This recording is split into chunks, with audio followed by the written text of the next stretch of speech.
তো সুপ্রভাত সবাইকে। আজকে আমরা বারুইপুর থেকে যাচ্ছি গড়িয়া পর্যন্ত, আর আমার সাথে আছে আমার দাদা।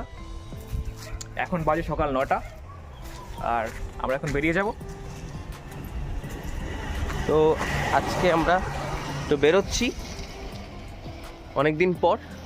প্রথমে আমরা চলে যাব, চেষ্টা করব এসপ্ল্যান্ডে যাওয়ার বারুইপুর থেকে। তো ওখানে গিয়ে কথা হচ্ছে, দেখা হচ্ছে।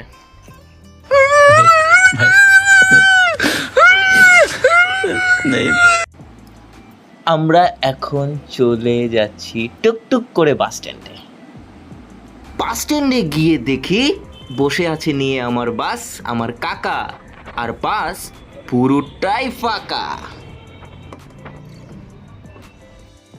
বাস থেকে নেমে পড়লাম সোজা গড়িয়া মেট্রো স্টেশনে।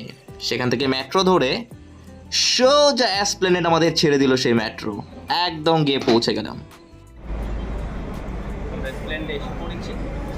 এখন আমরা কোথায় যাব, কি করব, খাবার সেটা শিওর নই, বাট দেখি সামনে গিয়ে কোন দোকানে ভালো কিছু পাওয়া যেতে পারে। সেখানে অনেক দোকানই আছে, তো কোনটা কি আছে সেটা ভিডিওর মাধ্যমে তোমরা দেখতে পারবে। ততক্ষণে চলো এনজয় করি। तू समझा? हाँ। नहीं, तू समझा नहीं। এসে পড়েছি আমরা সেই বিখ্যাত এসপ্ল্যানেড ফুড স্টলগুলোর সামনে, যেখানে রয়েছে আমাদের অরুণদার হোটেলও।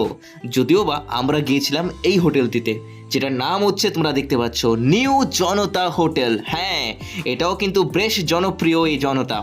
তবে দেখা যাক। আমরা খেতে শুরু করে দিলাম। তারপর 3টে করে পরোটা আর সাথে 2 প্লেট সবজি। কিন্তু আমরা তো বুঝতেই পারো অনেকটাই খেতে পারি। হ্যাঁ বন্ধুরা, তারপর আমরা চলে গেলাম সেই মাংসের দিকে। ওহো, কি লোভনীয় মাংস, একদম অ্যাফোর্ডেবল প্রাইসে।